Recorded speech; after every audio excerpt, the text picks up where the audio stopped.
Good to me. All right. Hey, all right, guys. Welcome to the Spot Podcast. Thank you for joining us. It's your boy Real, and we're also here with. I'm sorry. I don't know why I just spaced your name. That's okay. We're just getting to know each other. So right, it's all right. And the only thing that really comes to my mind right now is the Evil Genius. Yeah. The Evil Genius tag. And I don't know why it does that, but that's the magic of the Evil Genius. So. Right. But sorry, and I do apologize, but tell us your name again. I'm Jason LeDuc, and I'm the founder of Evil Genius Leadership Consultants. Jason LeDuc, and to be honest with you, I'm the one who sat there and put out the post, so I don't see how I forgot your name. I do apologize about that. Right. But we got Jason LeDuc here. He's ex-Navy, right? Ex-Air Force. Air Force. So 20 years in the Air Force. I retired in 2015. So tell us a little bit about yourself right now. Oh, wow. So I grew up back east. Went to college back east, joined the Air Force, got commissioned as an officer in the Air Force. First assignment, Edwards, California. So went from living in Boston, living in the big city back east, to living in the middle of nowhere in the desert in California. And we both live in Vegas. We know the advantages of living in the desert. So after the first couple days of living in the desert, I was sold. It was like, it's dry, it's blue sky every day. Right. The weather's beautiful. I can get used to this. So, yeah. So spent 20 years moving back and forth between the East Coast and the West Coast. So back to Boston, moved out here to Vegas for about 5 years, Colorado, Alabama. What part of Colorado? Colorado Springs. Okay, I'm from Denver originally. Okay. And I just moved out here last summer. Yeah, that is, I spent 5 years in Colorado Springs. I did a lot of traveling in that time. And my only real regret is I didn't spend more time up in Denver. Yeah. When I was living out there. Why is that? Because Denver's just a cool town, and it was something I kind of didn't really get to discover until my last couple of years there. So, but there's a lot of really great stuff going on. There is. Downtown Denver is beautiful. Yeah. Especially at night. Personally, I got tired of the cold, the snow. That's why I live here. I was done. So yeah. I had a lot of choices I could have moved back to when I got out of the Air Force. Yeah. I decided I didn't want to live in winter. I'll go visit Denver and Colorado Springs, right, and other places with winter, but I didn't want to live in winter anymore. So. Nah, it's terrible. So now from here, man, let me know about this venture you're on. Mm-hmm. Just before I had we talked just before going live here. For me, the impression I got from you was you're this motivational speaker, but you're more than that. So go ahead and give us a clear view of what you do. Yeah, what I'm trying to do, and hopefully I'm successful most of the time when I do it.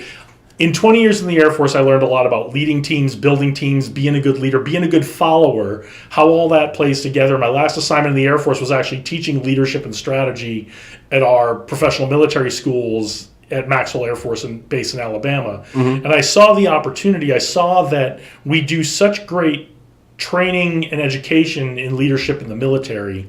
And I know there's companies out there who would love to get the key parts of that training that would be applicable to the corporate world.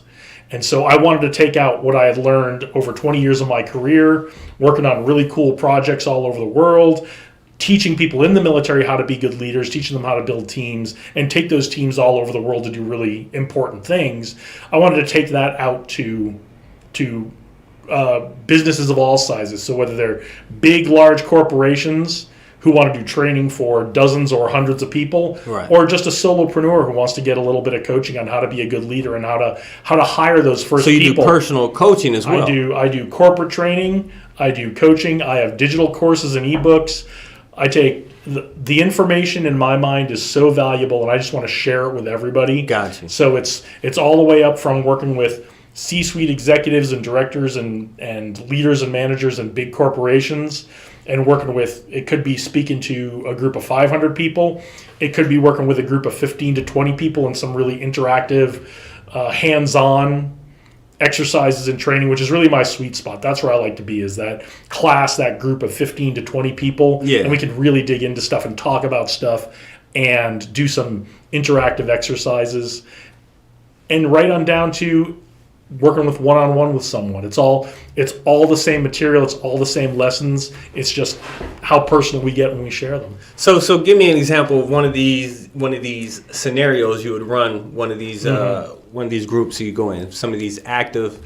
You said what do you call it? Interactive. Interactive. I'm actually getting ready to do corporate training with a company here in town later this week, and they went from having only about a dozen people on their team last year. They're growing so fast, they're going to have hundreds of people by the end of this year. So they have a bunch of new managers they need to train. Okay. So we're going to go through learning some things like goal setting, learning some things like how do you set expectations on your team instead of just telling people what to do. How do you really set your team up, the members of your team up for success when you give them a job to do? How do you set them up for success to go do that job? And then how do you grow them as an individual? Right. So that they can take on more responsibility and more challenges later on, because that's really our most important job as leaders, is to grow the next generation of leaders coming up behind us, so that we can move on to new opportunities, and we know we're leaving everything in good hands. So that right there, how would you inspire somebody to be a leader? Well, that's the trick, right? The inspirational part is always the trick. The tools and the skills are the easy part. Right. It's the inspirational piece can really be a challenge, and it's constantly something that I'm working on. I didn't realize how much work it would be to be inspirational versus just teaching people skills. Right. And so we appeal to their better nature. We appeal to the idea that why do we form teams, right? That's one of the questions I ask in the beginning of almost all of my trainings. I ask the group, why do we form teams? Right. So why do we form teams? Why do you think we form teams? Well, because personally, for me, I look at like, for example, like this podcast, okay?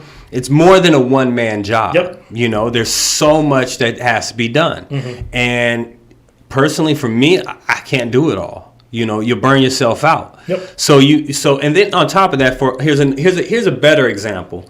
You know, I work in surgery outside of this. So I'm a surgical tech. I assist a doctor during surgery. Yep. My role, everybody has a role in the OR, you know. So like the nurse who comes in there, he or she has their particular role. The doctor has his role. The anesthesia doc has his role, and then I have my role. So we all play our role. Absolutely. Yeah. So when I see that, you know, it's huge. Taking care of a patient, got a patient under anesthesia.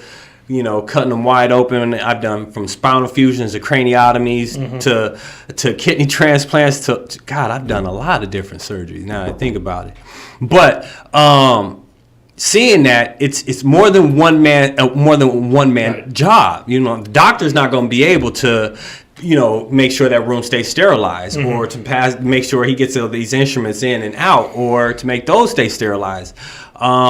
So it does take more than one individual. And that's why we build teams, right? We build teams so that we can accomplish things that are greater than we could accomplish on our own, right? When most of us, that's a great example, right? I've had a couple of surgeries. I know a lot of people, when they see surgery on TV or they think about surgery, if they haven't been through a major surgery, they don't really understand what a team effort that is, right? They don't. When you watch surgery on television, you're watching a doctor kind of, yep. Yeah, they don't scalpel, see. Right? You don't see what really happens. You don't see Right. the team effort that goes behind it. But that's exactly why we form teams, is because we have something we want to accomplish. And it may be a goal that I have or a goal that you have, but it's just bigger than we can do on our own. Right. And that's why we form teams. And so that's the first part. We talk about why do we form teams? Because we want to achieve things that are bigger than we can achieve on our own. And so now we've got people thinking, now I'm part of something bigger. Now I'm part of something worthwhile. Now I'm adding and contributing value to a goal that's worth doing that I couldn't just do on my own. So how do you get somebody to see your vision and run with you on that vision? Again, that's part of the challenge, right? When you're a leader, when you're recruiting that team, you've got a team around this podcast, right? Yeah, right. And you didn't start out with a team. You had to go. Yeah, I was solo. Right? I had to go. So it was, you know, what's great about what we're going to do with this podcast? What's the vision for the podcast? What's the good we're going to do in the world? When people watch this podcast, what are they going to come away with that they didn't have before? And why are they going to keep tuning in?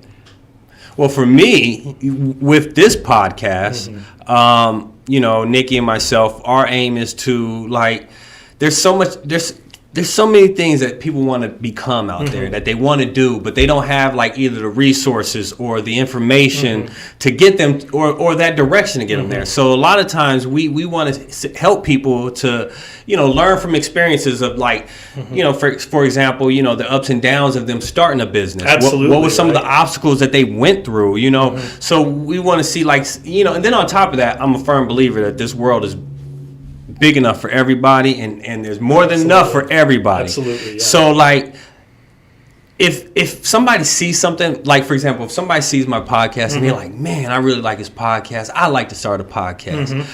I'm hoping that what he sees here, what I have here, the information that he's gathering from here, sees how we present ourselves, everything that he or she learns from that, and go and starts their podcast. And I hope they do well, even to the point that they do better than me. Because then you guys can collab, right? Either collab or even then, like one of the things that I love about the sayings that we have in the OR is, your success is my success, and my success is your success. Absolutely. So if I help you succeed, I've succeeded. That's one of the reasons I decided to start my business. Because those were, as I was wrapping up my career in the Air Force, the things I felt best about, the things I was most proud of accomplishing in the Air Force. And we did a lot of cool stuff, a lot of cool projects. I bet, man. A lot of things we took all over the world. The things I was most proud of is when I helped one of the younger guys or girls figure out a problem, get past a problem, and left them in a position where now they were going to be able to go figure out when the next problem came along. They were kind of self-sufficient that they could go tackle that on their own. Right. And if they needed more help, they could come back. But it was always about, the things I was most proud of was helping other people succeed, not the successes that I had. So do you think part of that is helping them build confidence? Confidence is part of it. Skills are part of it. Knowledge is part of it. Just the idea of being able to come up with a vision. A lot of people are great technicians, but one of the things we're not really good at in America is helping everyone see that you can have a vision. You can have a vision of something that's worthwhile doing, something that's going to bring good into the world. In the American work system, we do a lot of stay in your lane, focus on your job, don't worry about what anybody else is doing. The problem with that is, if you don't understand the big picture of what the whole organization is doing, the whole company is doing, the whole team in the OR is doing, it's really hard for you to contribute other than the things you already know how to do. It's really hard to challenge yourself to grow and learn more and become more of a leader. And that's what I'm trying to help leaders do, is to get back to, how do you get someone into your vision? You show them what their role is. You show them what they do for the big picture, and you show them how that the more they contribute, the more responsibility they take on, we can grow that big picture even bigger. We can do more good in the world if we all do our part, and then look for, what are the additional things that I could be good at doing to make this even better? Or what are the things that I could be doing to grow myself and take this to levels we never even thought about? So have you ever came across an individual that you don't think is suitable for a leadership role? I've never met anyone who can't move into a leadership role. I've met a few people who don't want to. Really? And sometimes folks get real comfortable doing what they're doing. They don't want to take on more responsibility. Right. They don't want to. For a variety of reasons. Some of it's just, I'm afraid that if I stick my neck out, I'm gonna, there's gonna be bad consequences for it. And so when you're a leader, as we said, your job is to make sure you're developing everyone who's working for you, everyone on your team, into future leaders. So sometimes you just have to approach that person a little bit differently, make them feel safe about taking a few risks, make them feel safe about expressing what are the areas you'd like to grow into. Every so often you run into someone who's just not interested in growing, contributing, and there are ways you deal with that too. But for the most part, I find people the people need to be supported and nurtured in different ways, encouraged in different ways. You have to get to know your team. You have to get to know the individuals on your team and understand what their motivations are, what their fears are, what they're anxious about. So as far as that goes, do you teach these individuals as leaders that or becoming leaders, to have, how can I say, like compassion for the individuals that are, that they're leading or that's below them? We do. So a lot of times, we get into, depending on the course we're doing, we get into a module where we're talking about, well, what happens when people aren't meeting standards? What happens when people aren't living up to what they agreed to live up to, when they're not living up to expectations? And so the first thing we talk about when we get into this is, well, what do we know about why they're not meeting the expectation?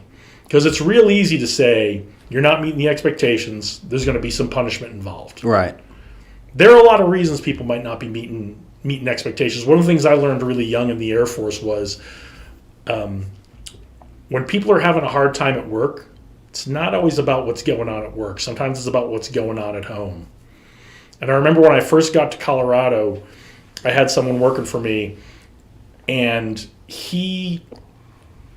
we had some working hours issues in the beginning. We kind of did away with working hours. We kind of went to look, you guys are all grown-ups. You've all been specially selected to be here. You know when you need to be here. We have stand-up Monday, Wednesday, Friday at 9. You have to be here for that. If you're meeting with someone else, if you're required to be there, be here on time. Don't, just be grown-ups, be cool, right? But we had a team we could do that with. But before we had started that system, this individual was supposed to be in at 7 a.m. every day. And he was rolling in 7:15, 7:20. And this wasn't someone who wasn't a conscientious individual. In fact, he was really kind of a type A, very conscientious individual.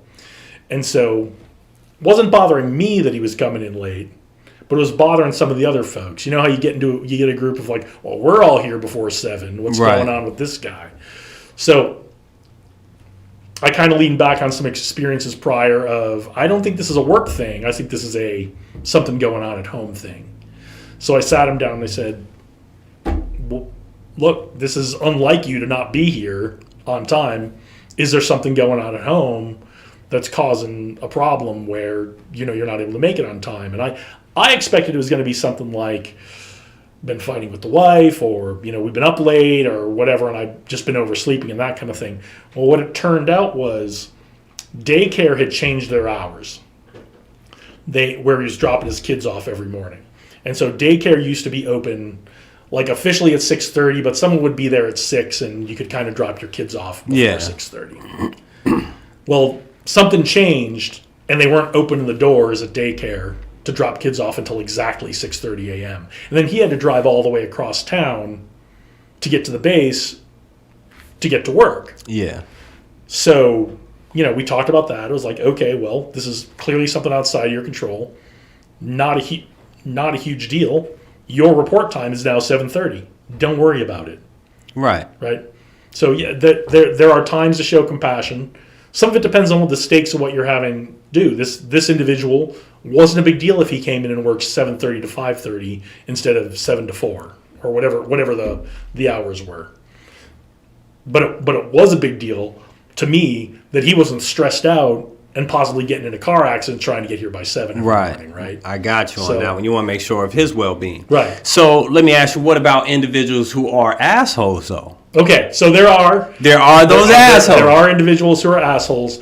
And so when we do that, we talk about, all right, so first, what's causing them to be an asshole, right? We dig into that, and if there's no good reason, there's nothing going at home, no domestic situation. Because trust me, I work with assholes every day almost. These doctors, they got some of these doctors, some of them are cool, they're great.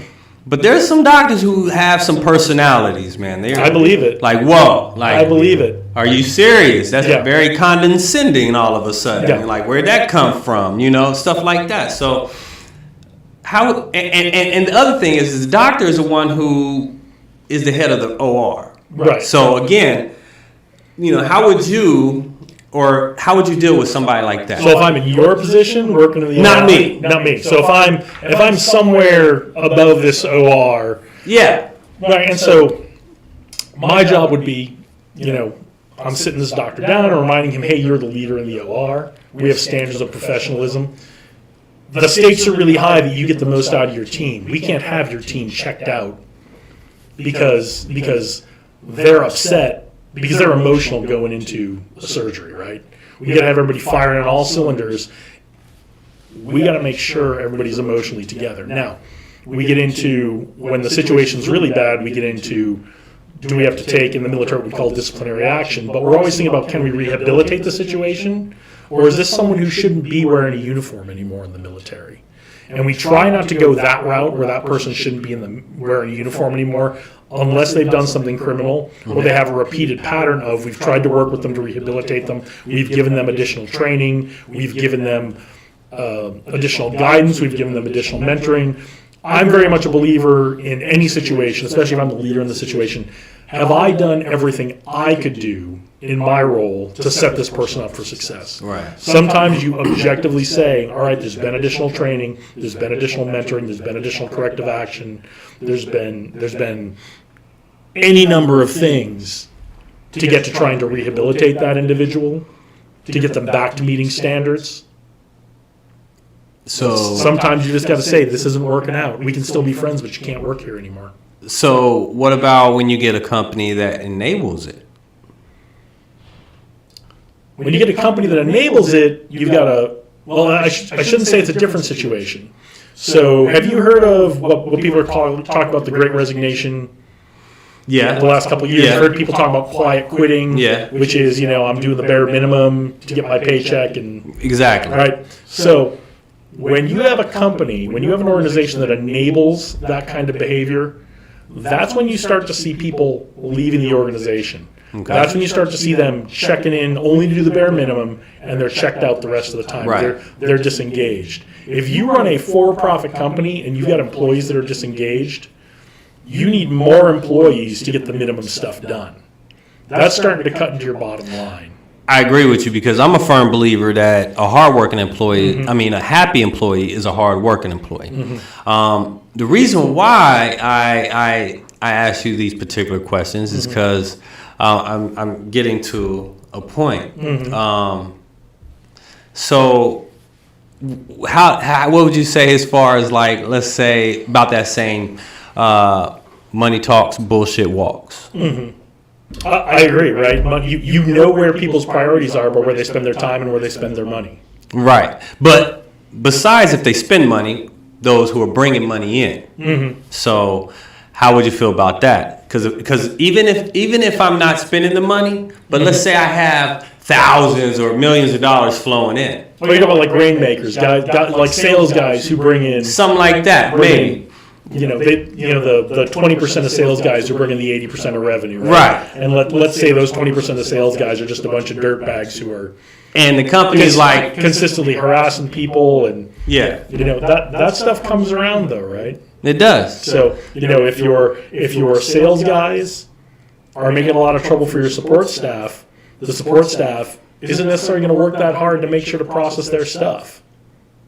Say that again. So in sales, there's usually a support staff, right? Sales guys go, they make the sale, they bring the paperwork back, they hand it to support staff staff make sure it goes through. Okay, yeah. There's a classic thing between like sales and in tech companies, the engineers, right? The sales guys go out and promise a million things to the customers, they promise them everything, and then the engineers have to make it happen. Right. And it results in a lot of conflict between the engineers and the sales guys, to the point where the company's getting really divided and engineers are starting to quit because the sales guys are promising customers, well, you can have that feature in the next update. Right. When the software engineers aren't planning on doing that for like a year, right?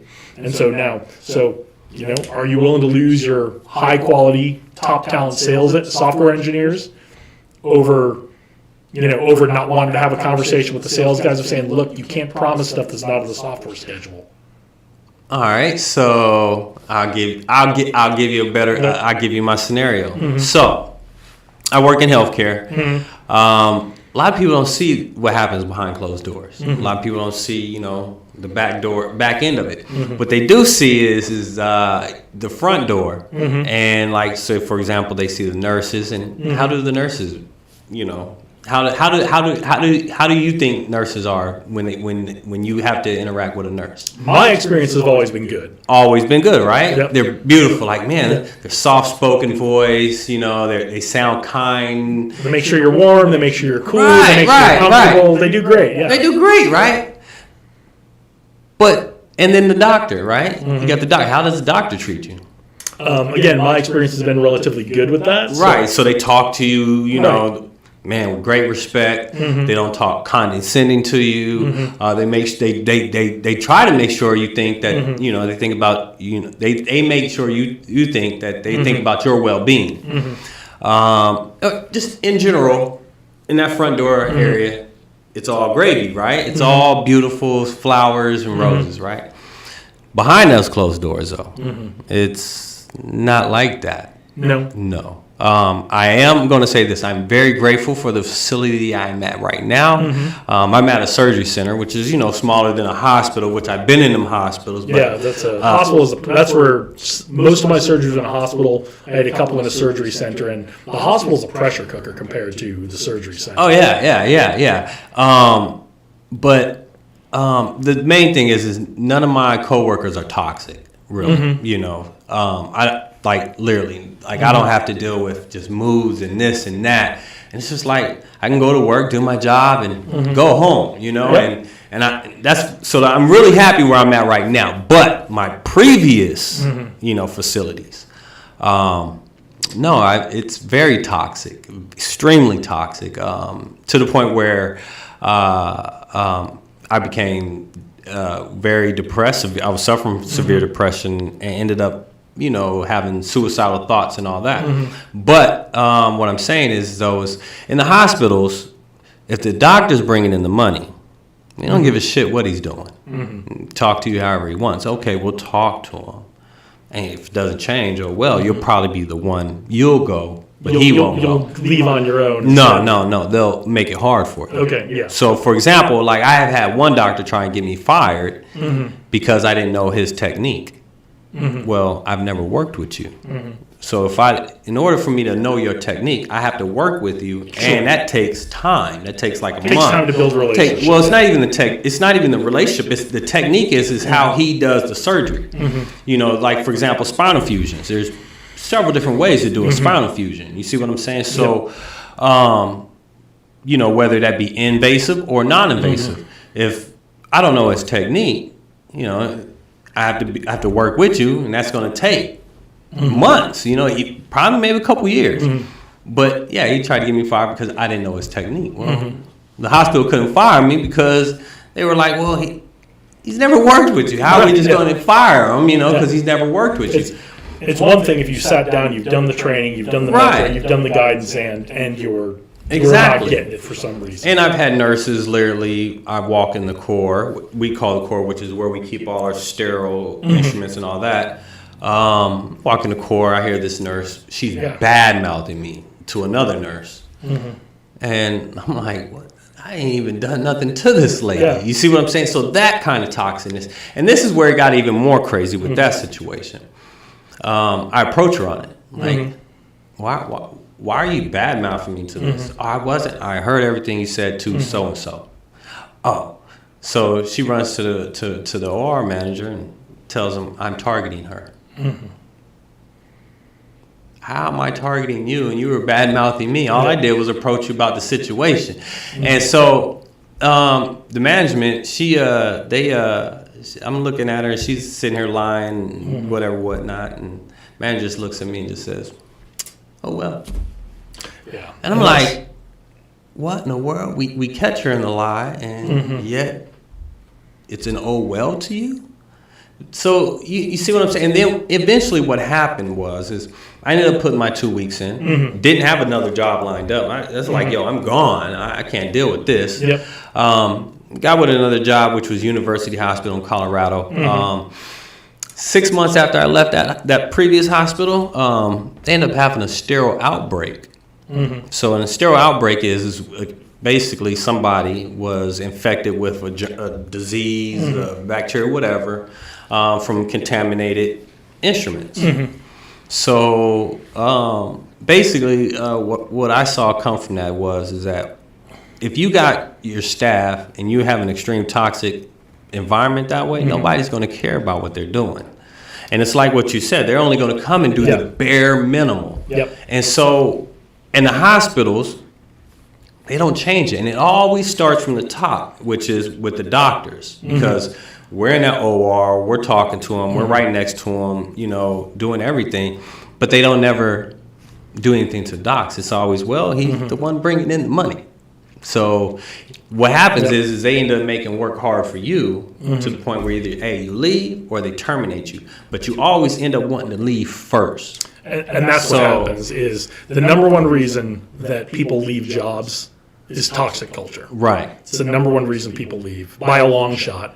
And a lot of people don't leave for much better pay or for more responsibility, especially the last year and a half since the labor market's gotten so tight. Oh, yeah. Where there's a lot of opportunities for folks. Most people are leaving because of toxic culture. And what happens is when your best talent leaves, that's when you end up with something like that sterile outbreak, right? That's what you called it, right? A sterile outbreak. The consequences of that are far worse. Than as a hospital administrator, me having a frank conversation, polite but frank conversation with a doctor of, we're all on the same team here. We're all here trying to do the best for the patients. We've got to, we need you as a doctor to lead your team in the OR, not make unreasonable demands on them. Well, see, the big issue with that is it's money. Mm-hmm. So, for example, like there's good doctors, there's bad doctors. Mm-hmm. And, basically they got doctors on grade scales. Mm-hmm. Okay. And they grade every one of their procedures. So it's, in a sense, I like to use grading. So, they review every case. Mm-hmm. They're supposed to review every case. Mm-hmm. That's why the doctor dictates, what he's done during the case. But, so how can I say it? Like, with the hospitals and the doctors, it's like this. It's like a competition out there. Mm-hmm. So, for example, if you go to a facility, you think because it's cheaper, and you go there, it's probably because if you look at it from my eyes, the healthcare worker's eyes, if you're going to this facility because it's like, hey, it's cost effective, whatever. Well, it's probably because one, they got the lowest graded doctors there, because other than that, when you got these other hospitals, you'll see it if you ever go in the hospitals. Pay attention to what they have on the walls, like ranked number 1 in such and such a magazine, or ranked number 2 in USA Health. You see what I'm saying? Pay attention. Absolutely. Pay attention to all that because it's an advertising. It's a ploy to me. To let you think that, we have the best doctors, and if you come here because we got the best doctors, and that means, these doctors are making all this money, which it's really what the doctors are. It's based on what they're getting paid. And it's contracts, they go through these lawyer negotiations, all that. But anyway, so do you think, and these doctors, they might tell you, that's, money this, money that, like it's nothing.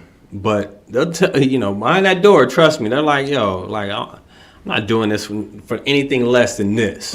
You see what I'm saying? Yep, absolutely. So, and then you wonder why hospitals sit there and jack up prices 400%. Yeah, healthcare is a very unique situation.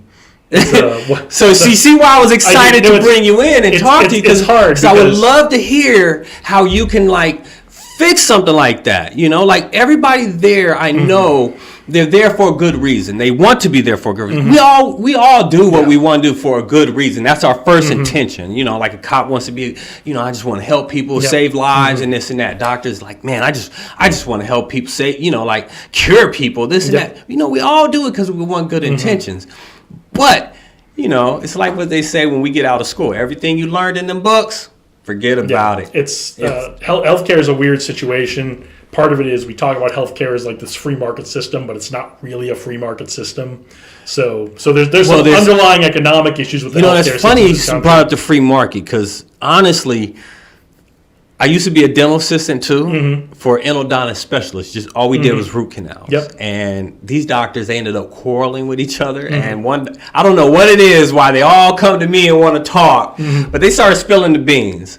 And one doctor was like, trust me, these are dentists. One does root canals, and then you're going to find out why it's so expensive. But one doctor was like, I would love to make $900 an hour. I sat there and was like, dude, y'all making $900 an hour.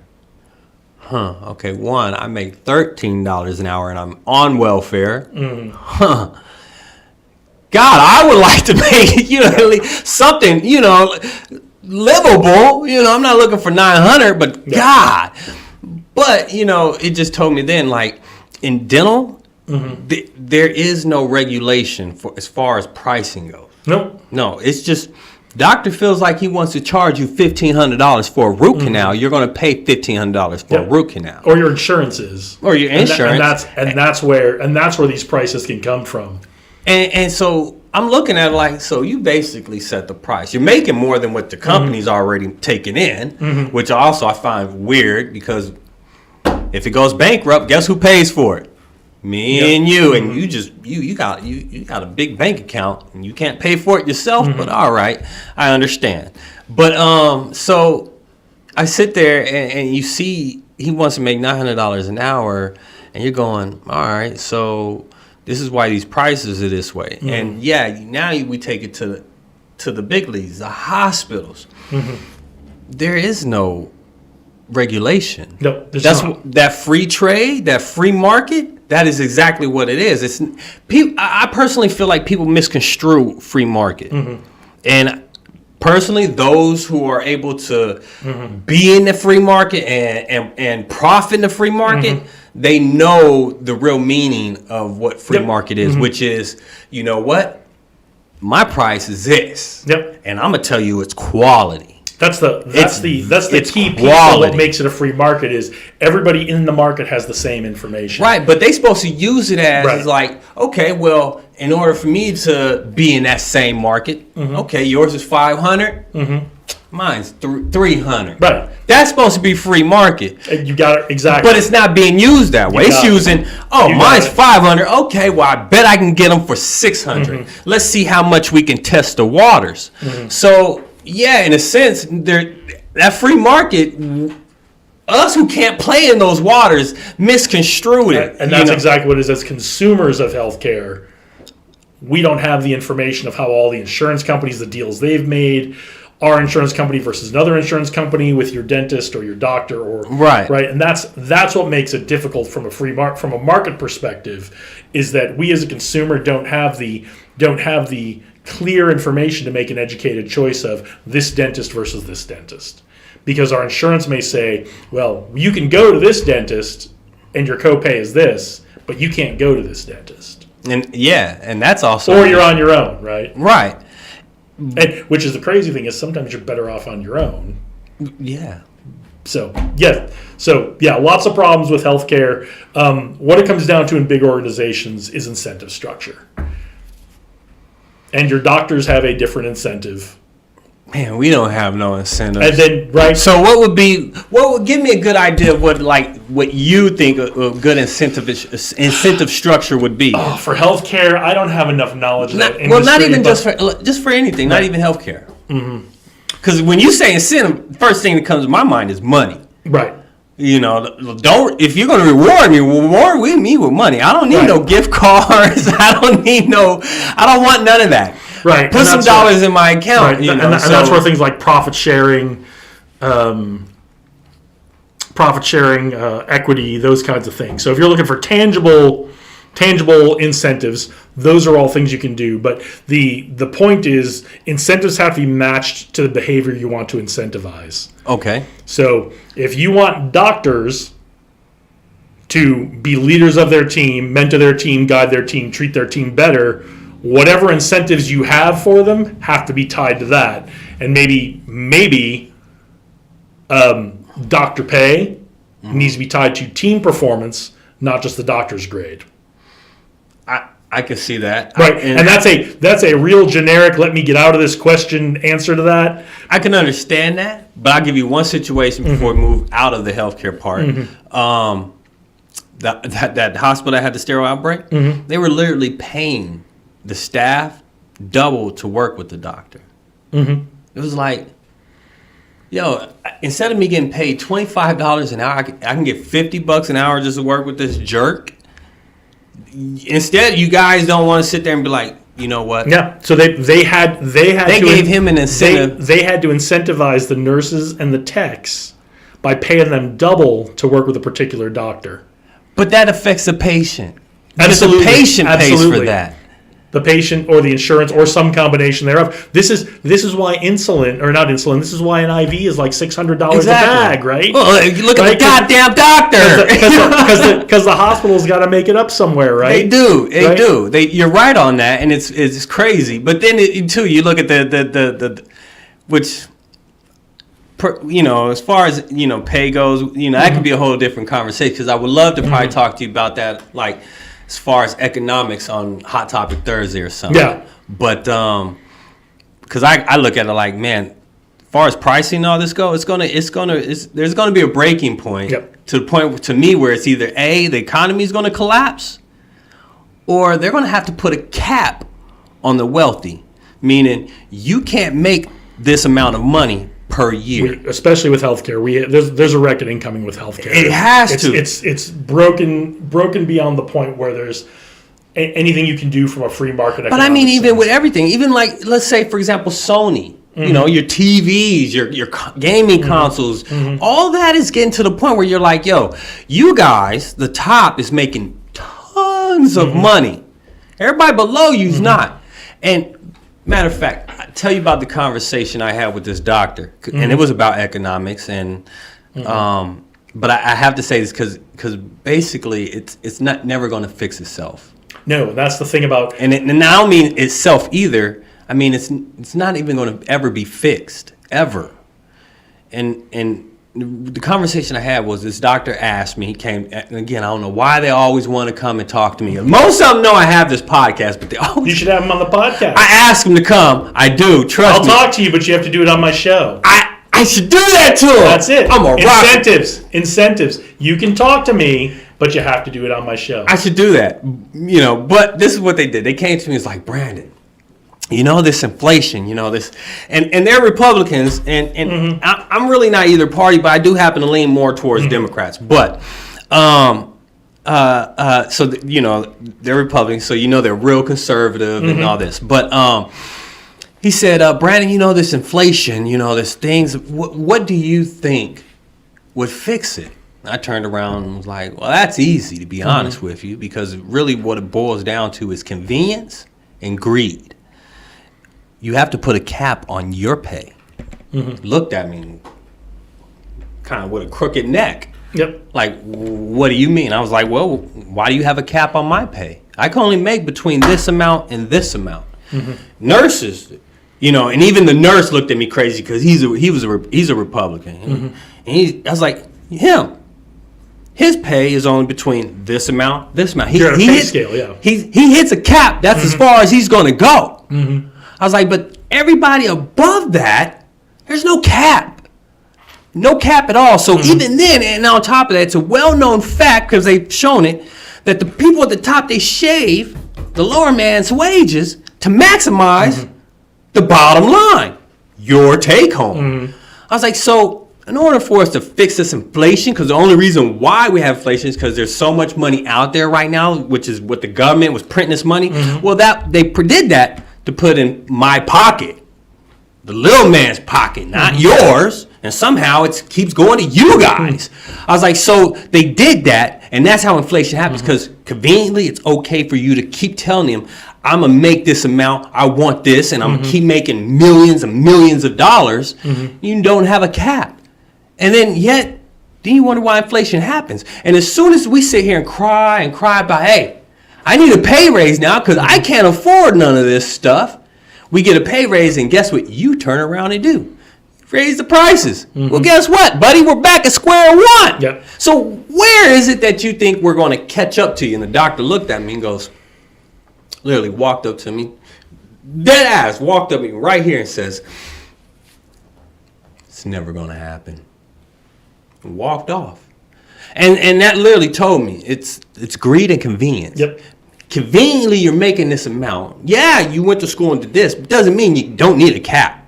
See what I'm saying? Yeah, I went to school too, buddy. I can tell you my worth all day long too. You see what I'm saying? Yeah. Now, I give you granted. You do the surgeries or you do anesthesia. Yeah, I'm not asking for the same pay as you. I'm asking for reasonable without you raising the rates. You see what I'm saying? Because other than that, we're going to keep falling in a circle. But if you put a cap on your pay, guess what? Inflation would only happen like maybe every 50 years or so. Because what happens is, everybody has, gotten raises and this and that and been able to stack money and put money in their bank account. Now it's time. Hey guys, we've got to the point where we have to, raise the prices on things. Okay, great. We have. I'm not going to use the term lucky. We were able to keep inflation very low in this country for a long period of time because we kept interest rates low. But what doing that did contributed to very large income inequality in this country. And history is full of examples of when income inequality goes unchecked, there's some kind of reckoning, whether it's a recession, whether it's a depression, whether it's a civil war, what it is, right? I listen to a lot of audiobooks, and I mainly listen to history audiobooks because I love history. Like if I'm reading like a book about business, I need to be able to, I'm on my Kindle, but I need to be able to flip back and forth and look at but a history book like the story of a civilization, I can listen to that book and I remember kind of the story that's going on. So the last audiobook I listened to a couple weeks ago, it's about how the Roman Republic went to become the Roman Empire. That's my favorite coach. One of my favorite coaches. Go on.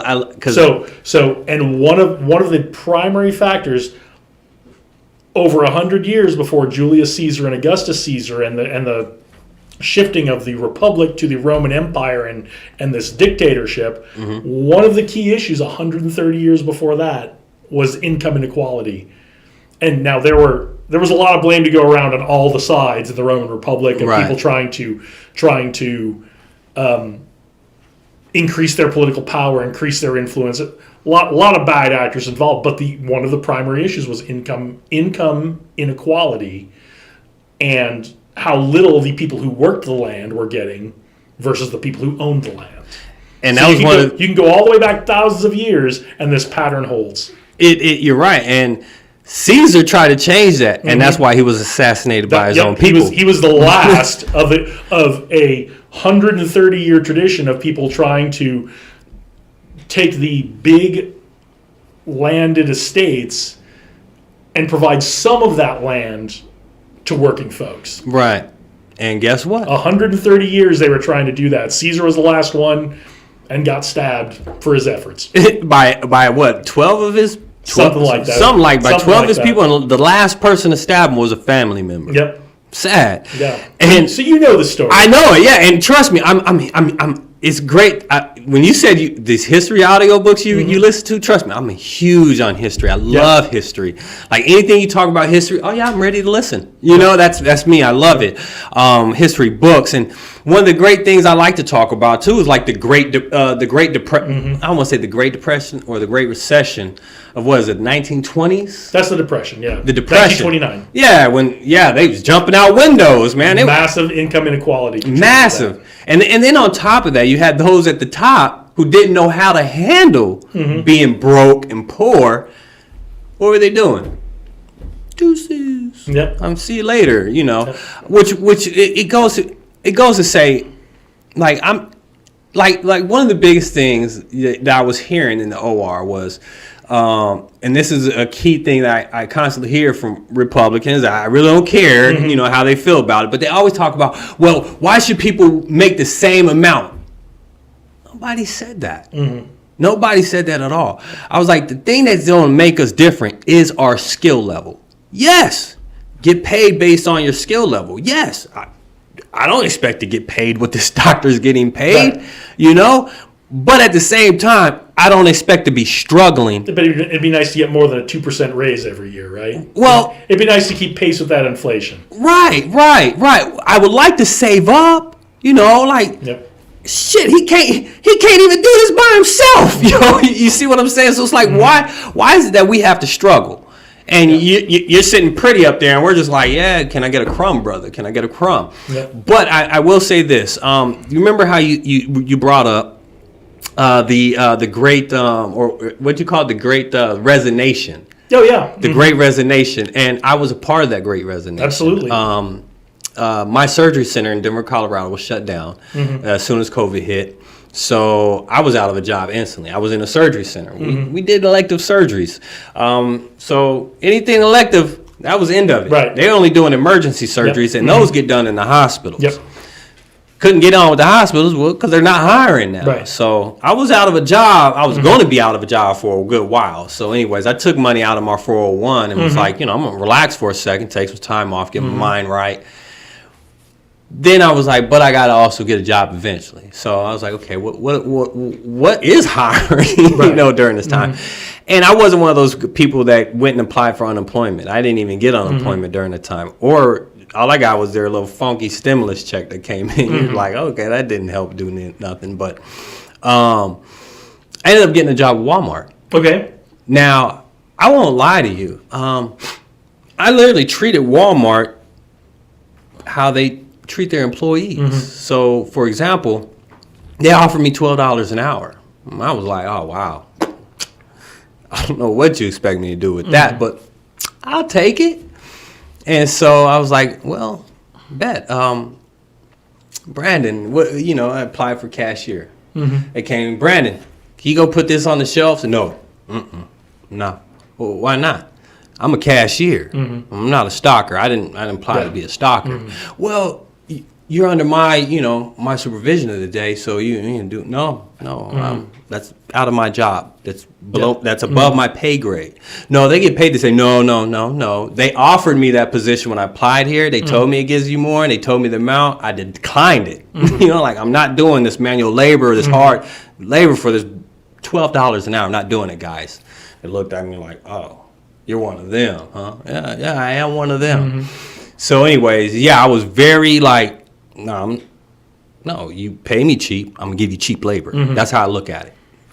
Pay what you get what you pay for, and that's how a free market works. You get what you pay for, right? Pay for, right? And so I literally treated Walmart in that manner. You wouldn't believe how many customers I cussed out. You wouldn't believe it. Like I worked in it was. I don't mean just any random customers. I mean more of a because I worked at a Walmart more in a ritzy neighborhood out there in Denver, and so it was like I was getting more of those, privileged minded people, It was just like, wow, okay, cool, whatever. I had one lady literally, that's why you work at Walmart. Okay, well, I do surgery for a living. Shut up. You see what I'm saying? Yeah. I literally, but of course, it went further than that. But it got to the point where I used the Walmart to transfer out here because I was done with Colorado. I used Walmart to transfer out here, and so it got to the point where I applied for a hospital out here. I got hired. But the thing is I got hired in July, but I didn't start until almost October. So I'm like, well, I got to keep this job until then, I ended up not doing that. It got to the point where I was looking at the staff. Staff was treating me raw, and I was like, they don't even want to work. So okay. And what happened was I had a whole long line of people, customer come in with a basket full of stuff, and she only wanted half of it. So we got to take that stuff and put it back. It's got to go back, yeah. So self checkout had like 3 employees that weren't doing anything. My basket's here. I didn't even ask them. But somebody came over and took the basket and was like, here, I'm gonna tell them to go and do that. They didn't even do it. She brought the basket back. She was like, well, he has a long line of customers right there, because nobody doesn't want to do self-checkout. So anyways, I was like, okay, you know what? I'm done. Done with this job. Yeah. I was there. I clocked in at 7 o'clock. At 9 o'clock on my first break, I went to the back, to the break room. I grabbed my stuff, clocked out. Yep. Store manager comes walking in. He goes, oh, you done for the day? I was like, nah. I'm done. I was like, no, I'm done. He goes, oh, you're done. I was like, yeah. He goes, no 2 weeks notice? I go, do you give a 2 weeks notice when you fire somebody? He goes, no. I was like, well, fuck you too. Yeah. Bye. He goes like this. He literally goes, more power to you on that one, because I guess he didn't know what to say. Like, and it was funny because at least you were honest about I mean, right? What else can I be? Yeah. I mean, one, you're paying me like shit, so I'm gonna be honest with you. Look. Right, and so all that could be alleviated instead of a supervisor coming to you and saying, "Hey, go put this back." Is that supervisor setting the example, going, "Look, we all do what we need to do here to get to help the team." Right? I've got this in my hand right now. You're working a checkout lane. I should probably be walking around looking at stuff anyway. making sure everything's going okay. I'm going to walk over there and put this back. I'm going to set the example, right? I had one manager who was like that in Denver. The rest wasn't. They could use, that kind of training. And I'm not saying the managers don't have stuff to do, the supervisors don't have stuff to do. They have stuff to do. If you want your team to function, to function, but to behave a certain way, if you want them to go above and beyond, you've got to set the example that you go above and beyond, and that no job is beneath you. Right? We all pitch in where we need to pitch in. So right, and so right as a supervisor, if there's something that's got to go back in the shelf, and I look around, and everybody else is busy, everybody else is doing what they're supposed to be doing. They're doing their primary job, and I'm the guy in charge. And ultimately, because it's on me, it's my responsibility to make sure that gets back on the shelf. Right. If it's just rolling around on the floor, the store manager is not going to come to me, not going to go to you and go, why is that rolling around the floor? He's going to go to the supervisor and go, why is that rolling around on the floor? Right. You got to set the example. If you want people to go above and beyond, you got to go above and beyond for them. You got to show you're looking out for the best interest of the company, the best interest of the customer, the best interest of everybody on your team. If that's the behavior you want from everybody, you got to be doing it first. Right. So what these ebooks you talk about, where can people find them at? Okay, so I've only got one ebook, but it's a great ebook. It's 5 easy steps on how to start your business. So if you're thinking about leaving your job or doing a side hustle, we go through in basically about 25 pages about all the things you need to think about starting your business, right? So why do you want to start a business? That's important. If you're only in it for the money, your days are going to be a lot harder as a business owner than if you have something you really want to achieve, a good that you want to bring in the world. Because I can tell you, as an entrepreneur, there are days that are up and there are days that are down, and sometimes they're way up and sometimes they're way down. Yeah. So you got to be willing to roll with that. If you're only interested in the money, if you're only interested in the glamorous life it looks like entrepreneurs have on Instagram, having a business might not be for you, because every day is not like that. No. But we go through really important things in a really simple way, like doing your market research early. You have this great idea, and that's the whole reason I started my company. That's why it's called Evil Genius, is because everybody's got a spark of an idea, and I want to help them bring that to life.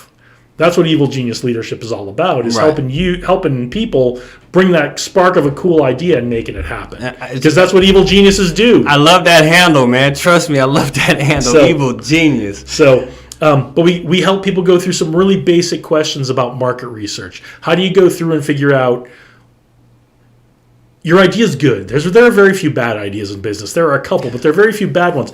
But are there people who are willing to pay you what your value's worth for your idea? And so in the book we go through that. We go through how do you make those initial decisions, and how do you decide? So what are some of the questions to go ask people? How do you do that market research? See that I have a question for you about that part. So you said they should do some market research first before starting the business, right? So I want to give you an example, a scenario. I'm gonna use this podcast as an example. So I literally slipped and fell into this. That's the best way I can put it. Before I got into podcasting, I had asked my cousin to ask her husband if I can help him with his podcast. And, I talked to him. He was like, yeah, I can use some help, with his podcast. And so when we got together, I asked, what do you need? And it was, I need furniture and stuff, which was, this table, a lot of this stuff. And so I was like, I got a lot of that in storage, because, we still have stuff in storage out here, because we've only been here a year. Yep. And we got a small apartment that we can only, yeah, it's weird trying to get a place out here. Yeah. but anyways. And it always has been. That's not new. It's really weird. I've never had a problem getting a place, but that's not I got a proof for the most horrible place ever, but that's all they would give us. And I had to be in weeklies for a whole month before that, so I had to take it. Yeah. But anyways, he gets his friend. We get a pickup truck. We go to storage, get this furniture and all this other stuff. And we get all the way to his office where I started the podcast at. But we get all the way to his office. And as soon as we man, this stuff is heavy. Okay, this table is like 150 pounds. This is sturdy. I wouldn't want to try to move this up. Yeah, this thing it's bad, man. It's heavy. So, we had to go to the second floor with this at the office where we were at. And so, we get it all the way into the office, all the way about to go into the podcast room, and the man does a 180 on me. You could do a podcast over here in this office.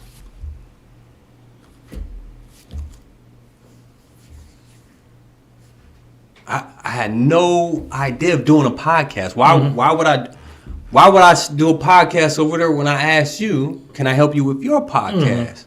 Of course I ain't asked me. I'm just sitting here trying to wonder, why would he just come out and just say, and do a 180 on me? I'm talking about I was that speechless. So I was just like, I guess, okay. Like I didn't know what to say to him after that. I was just like, that's the weirdest situation for me right there. Like that was an instant 180. I'm talking about, man, you helped me get all the way about to go into your office. No, you could do a podcast. I didn't ask to do a podcast, So anyways, I'm sitting here wondering, all right, well, what am I going to do a podcast on? So in that situation, what would you tell somebody? How would you help them develop that business if it was just like, in a sense, pushed on them? Yeah, well, so first, look at the opportunity you've got there, right? So there is an opportunity. Podcasts don't make a ton of money. So, they don't. So, but they can. They can, and what podcasts let you do is reach lots of people. Right. Whether you're doing it live or whether you're doing it recorded, and the great thing about podcasts, especially, and see, we're live. We're live. We're live. We're also in China right now. Okay, right. So you're reaching a lot of people live, and then you're recording this as well. So you can strip the audio off of this. You can put this on Apple Podcasts. You can put this in a lot of places. You can do a lot of stuff with this content. Right. So whether you are doing a podcast, whether you are starting a business, whether it's a product, whether it's a service, there's a couple questions to ask, and this is what we get into in the book. I'm not going to go through all of it because no, right. But the most important thing you need to be doing in business for somebody is you need to be solving somebody's problem. Right. Which is right. Which is what I believe I'm doing here, which is helping individuals promote their business or their music or whatever they're doing. You're helping folks like me, but you're also, and who you're really helping, your real customer is your viewers. That's your real customer. So what's the problem you're solving for them? Well, you're entertaining them, you're informing them. Right. Right. You're giving them, from the way you and I talked about it before, you're giving them a view into the world of what's the realm of the possible for them. Right. Right. What could they be doing? Right. You're helping them fuel their dreams. Right. Saying, well, if Jason can get on a podcast and talk about this, and Jason can have a company, I can certainly do it. Right. Right. So you are so that's the problem. You're informing people, you're educating people, you're inspiring people, you're entertaining people. So that's the problem you're solving. And now, one level down, the question is, well, who is it you're trying to inform, educate, entertain, and inspire? Right. Right. But how do you get somebody to figure out what they want to do with that particular, say for a podcast?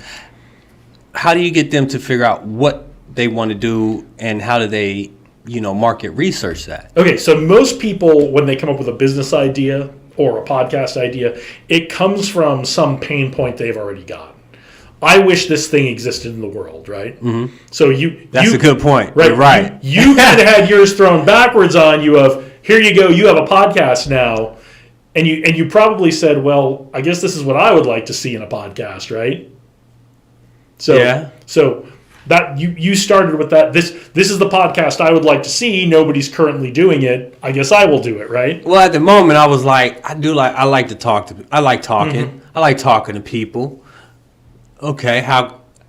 And from there, it was just like, okay, I need to figure out. But I didn't have a clear idea of what I wanted, though. And that's the cool thing about a podcast because you can just get into it. You can just go live. You can just start doing it. Yeah. And you can let it evolve, and you can see what gets a response. You can see what kind of guests get a response. You can see what kind of topics get a response. I bet you get a lot of folks watching when you have a musician on.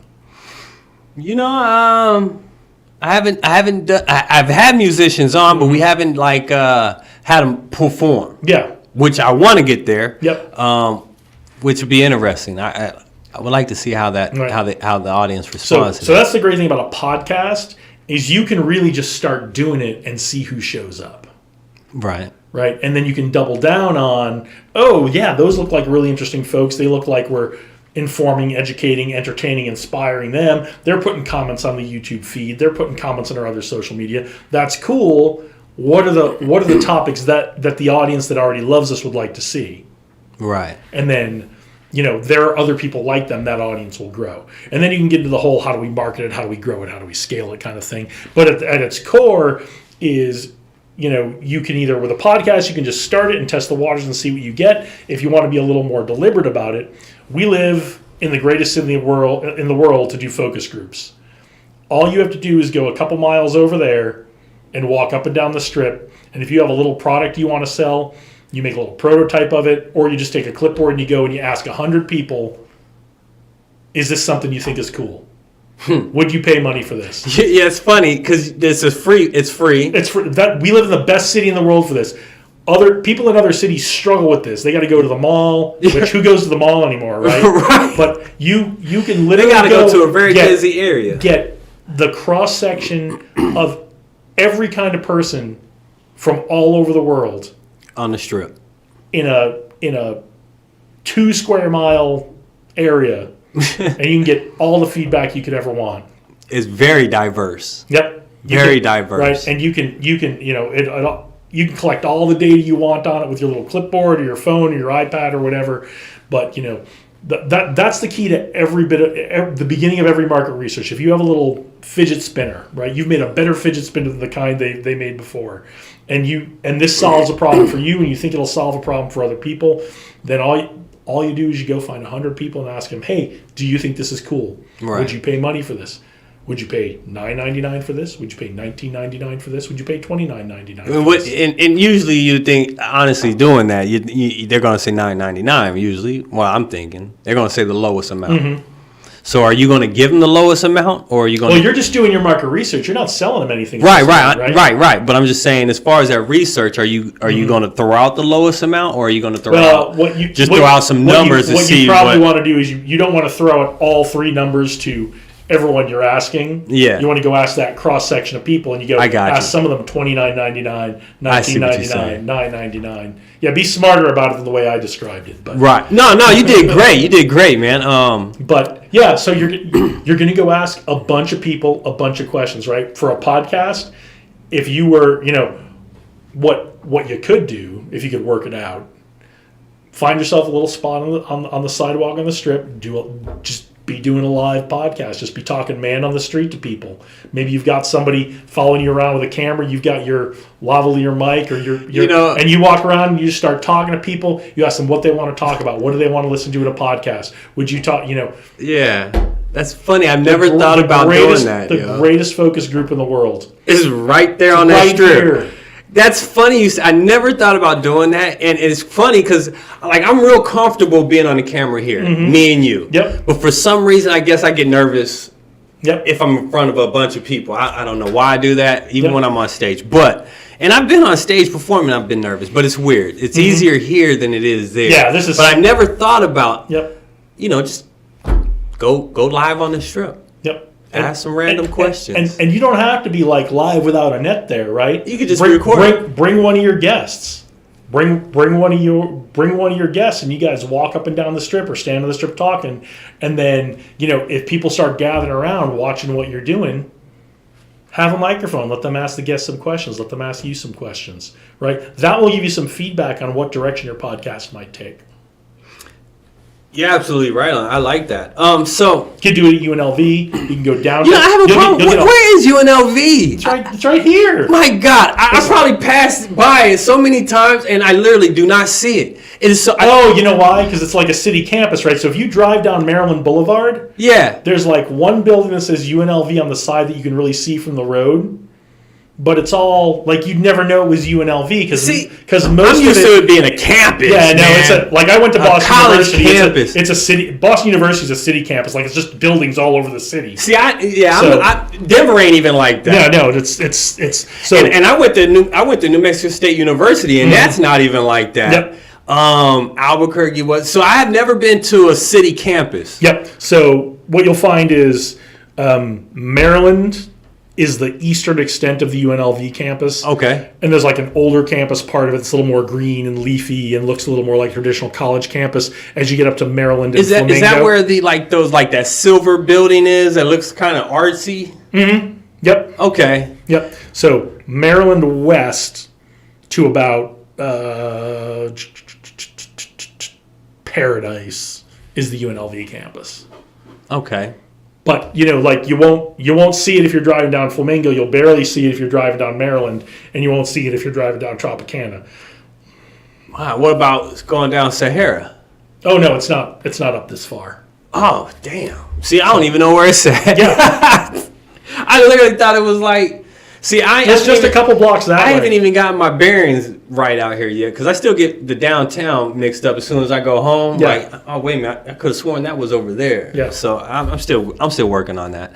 But that's funny, yeah, because I've been wanting to visit the campus, but I'm like, I don't know where it's at because I'm expecting a different view of the campus. Like, I honestly haven't heard of a city campus like that term. I've always campus, not city campus, but yeah, that's new to me. I'm gonna have to figure that out because I have been wanting to like go up there, post some like flyers or something like that. But I've never thought about doing some of the other things that you have mentioned. Now, as far as your ebook though, where can people find that at? Oh, go to my website, evilgeniusleadership.com.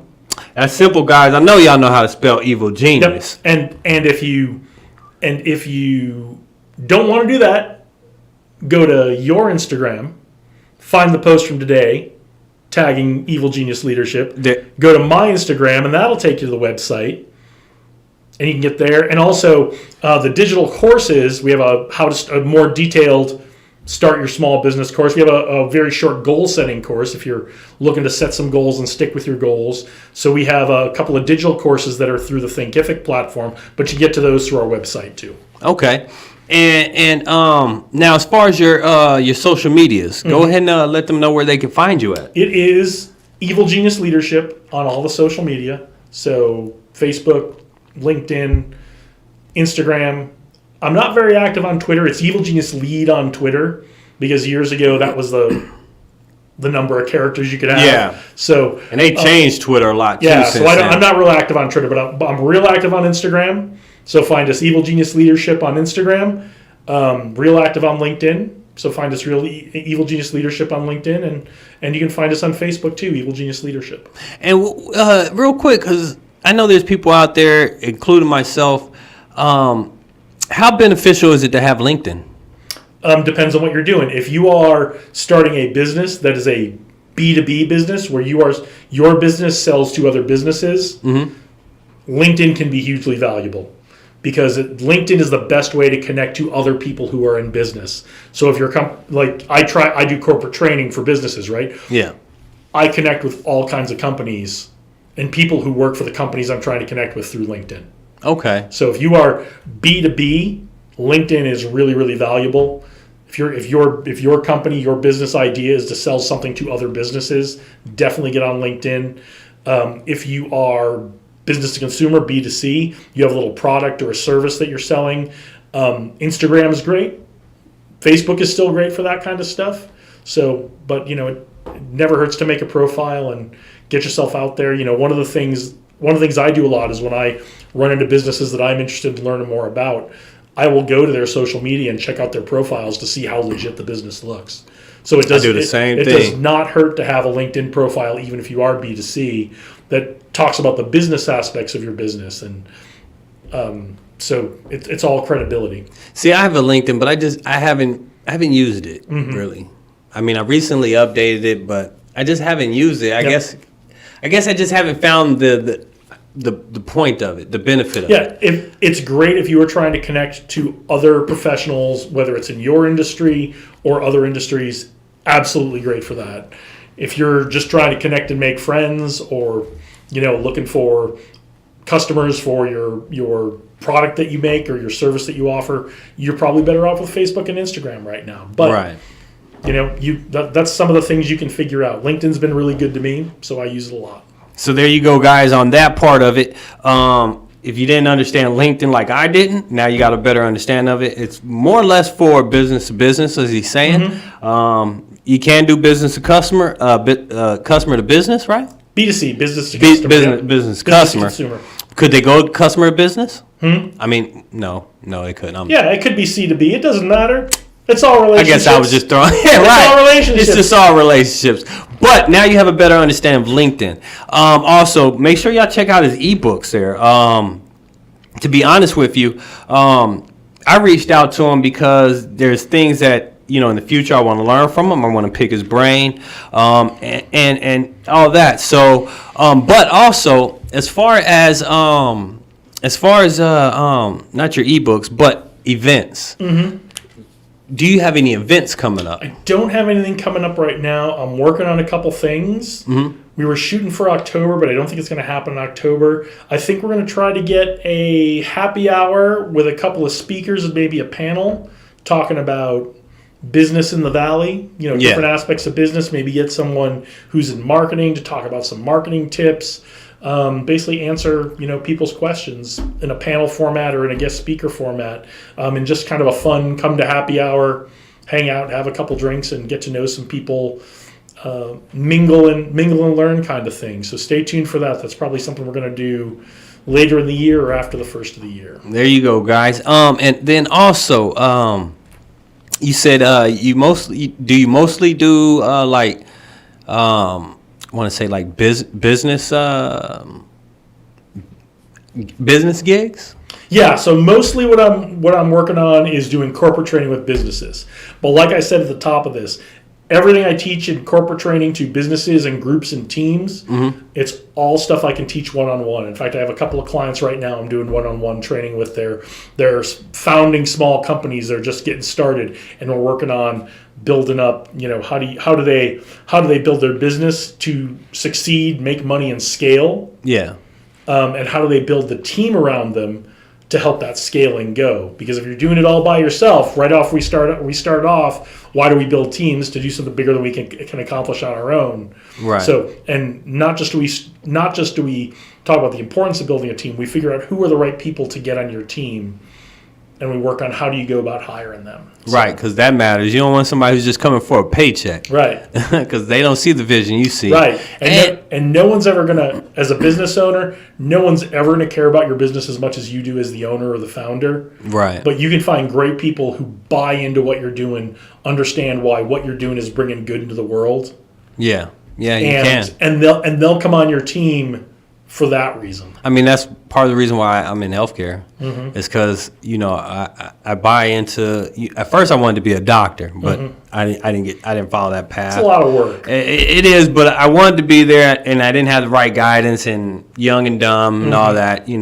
Life. But I ended up in the OR anyway, so life in full circle. Right. But the thing is, though, is I got into the field with healthcare because. I just wanted to help people, and that makes me feel good about myself. And but ultimately, I buy into that vision of what the doctor is doing. Seeing what they see and fixing that. Helping the patients. Right, and you're just like, and then seeing them go on about their way, and you're like, they're walking, they're doing their thing. It's different, Yep. and I buy into that. It's so cool. Like, it's like, wow. And not one time do I ever think about, as far as, money wise, because other than that, I'm hourly, but right. I mean, I get paid good, but still, I'm so focused on, man, You're not thinking about the money when you're in the OR. No, you're not. You're thinking about the patient. You are. You're thinking about I mean, well, we do have a lot of random conversations in the OR, but I'm always curious about the music choice. Oh man, yo, So- we were talking about that today in OR. As a matter of It's fact, always interesting, depending on who the doctor is, It's- what the music choice is. so it does depend on the doctor. I happen to be one of the doctors I work with today. He never really plays music, so I choose, you know. So, you know, I tell up front, hey, you know, which I don't even choose. I end up having Audrey. We call her DJ Audrey. She's a front desk receptionist. Hey, tell DJ Audrey to put on some music for us. And she'll call to the OR. What do you guys want on? I can name whatever I want, but I just tell her just put on whatever. You know, I'm not picky. DJ Audrey's choice. DJ Audrey's choice, but the choices that some of these doctors make though is, oh my goodness. I'll give you an example.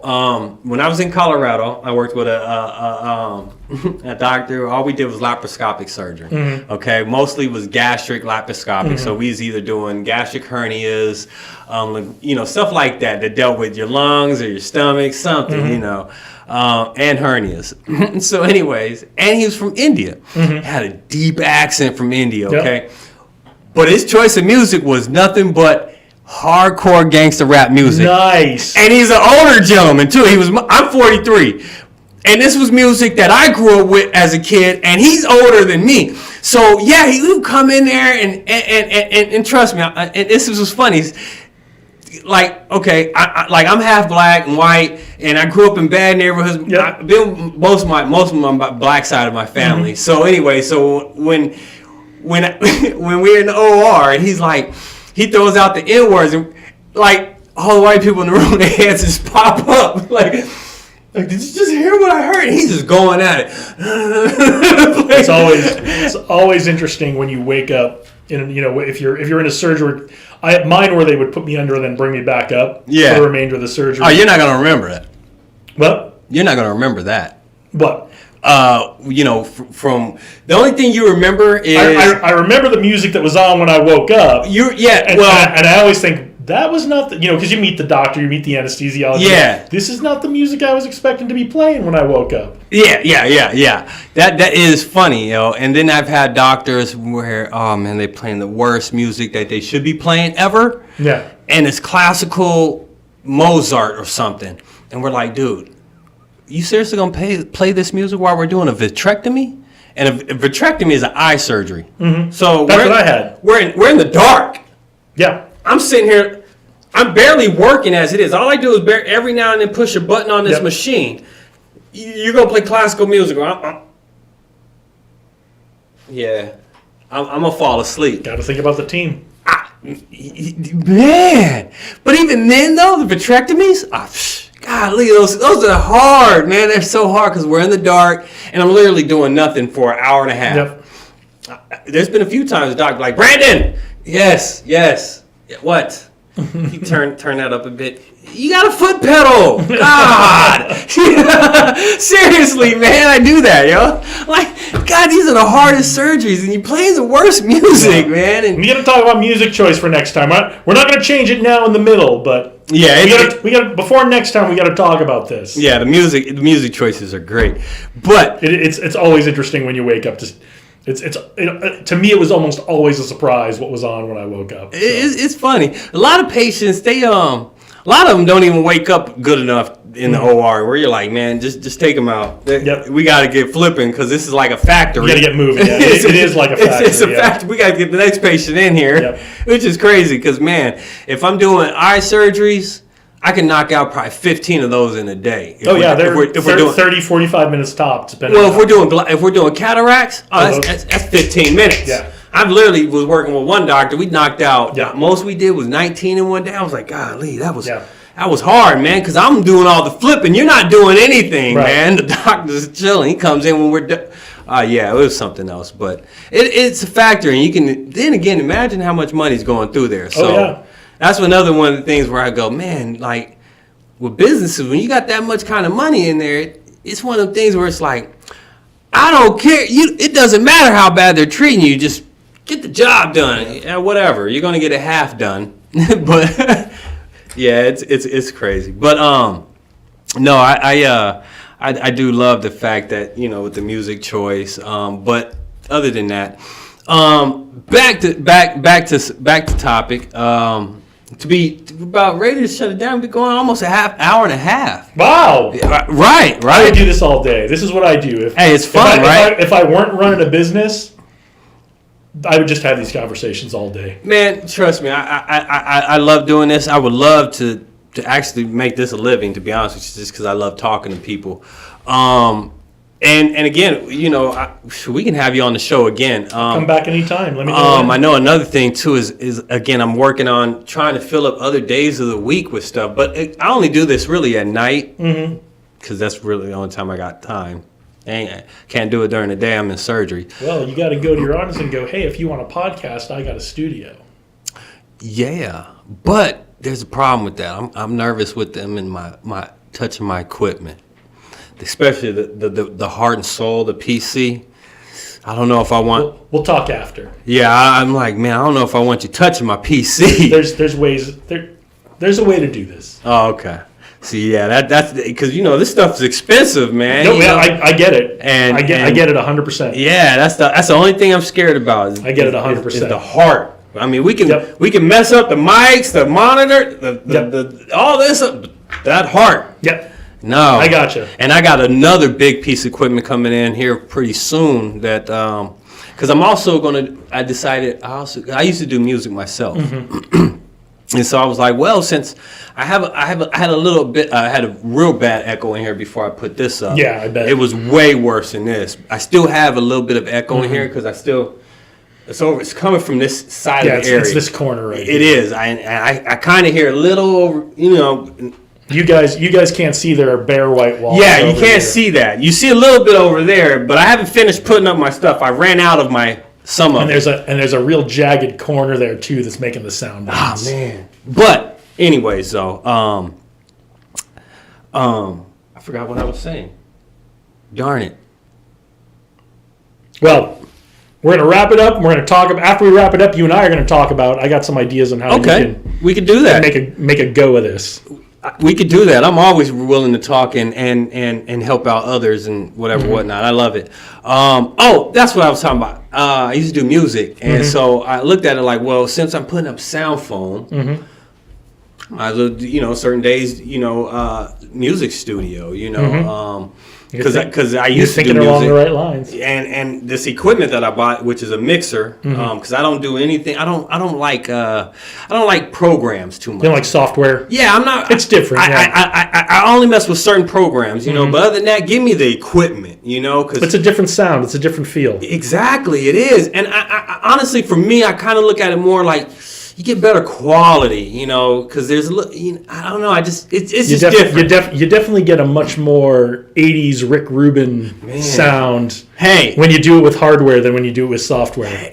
Man, you do. And so I have a mixer coming in, and that'll be here in a couple weeks, so, I don't know if I want people touching that, I think you got the right idea. But, again, when that comes in, I'm going to be able to do commercials, like audio commercials, even video commercials as soon as I get me a mirrorless camera.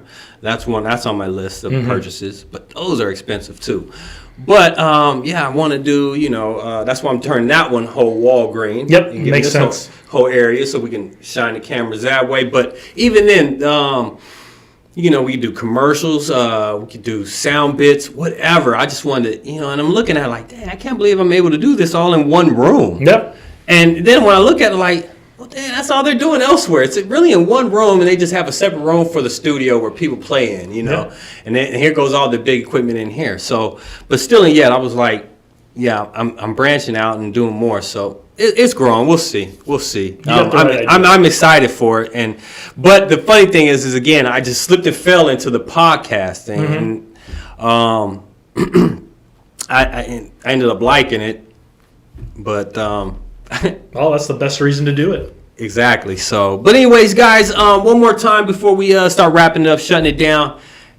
Jason, can you go ahead and let them know again where they can find you at? Hey, find me Jason LeDuc Evil Genius Leadership on social media, the website, evilgeniusleadership.com. Would love to hear from you. That's the thing I love about social media is the interaction. When you guys reached out to me, that was fun, great. right? So that's it. I don't like making posts. I don't like making captions. I've got people to do that kind of stuff. But all the engagement and interaction is all me, and I love doing that. Yeah, I do the engagement, but the posts, since most of the posts, I had a social media manager too. I was like, they do a much better job than I do. Yeah. It's certain words and certain times of the day and all that. It's even just the graphic design and taking the pictures and all that kind of stuff. So I'm not good at that. I let somebody I could pay somebody to do that. Yeah, reach out. Would love to hear from you. Would love to talk to you too. Have this same kind of conversation.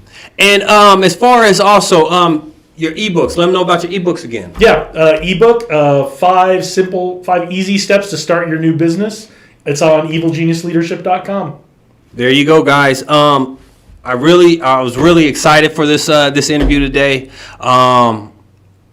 Man, you have a lot of information, a lot of great information. Guys, really hit up his ebooks.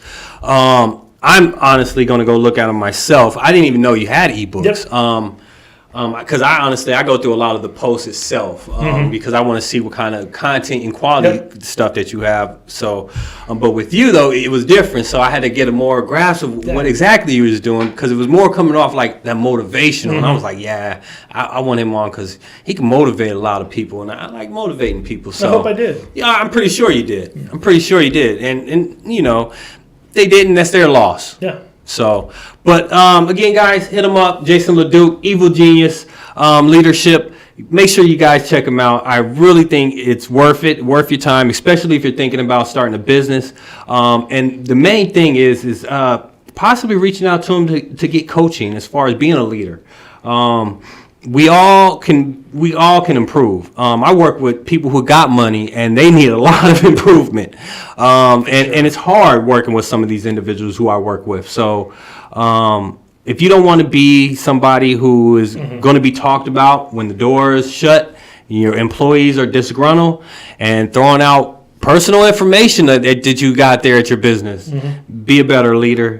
Hit up Jason LeDuc. He'll help you out with that. When they shut that door and are talking about you want them to be saying good stuff. You want them saying good stuff. Trust me. Right now, the facility I'm at, I have nothing but good things to say about it, man. I love where I'm at, man. And it's funny because I've never worked in a facility that's been really non-toxic. Like, man, I love this surgery center where I'm at. And literally, I feel like I'm working 2 times harder than, and it's out of choice. Yeah. Then I have. You're giving more. Exactly. I really You're giving am. more because you're getting more. And trust me, I was getting paid more at this hospital that hired me out here. That I literally was like, no, I'm out, guys. Bye. And they was paying me a lot more than what I'm getting paid at this surgery center. Yeah, I would literally leave that hospital for this surgery center every time. And the doctors are good. Some of them have a personality, but it's nothing that I couldn't, they're not worse than what I've dealt with. I could tell you that. Yes. But yeah, man, I as far as other places, I think, you guys can hit up Jason LeDuc and learn something, man. Can't wait. Seriously, hit him up. Hit him up, guys. Love talking to you. And especially when it comes to your business. If you want to be a leader, one of the main things he did reach out and say is you got to lead by example, so don't get lazy. Don't get lazy. Lead by example. But we're about to shut it down, guys. So you guys enjoy. Be here Wednesday. Check us out Wednesday. The Spot Podcast. Jason LeDuc, Evil Genius Leadership. And you guys enjoy. Good night. Thank you for having me. Yeah.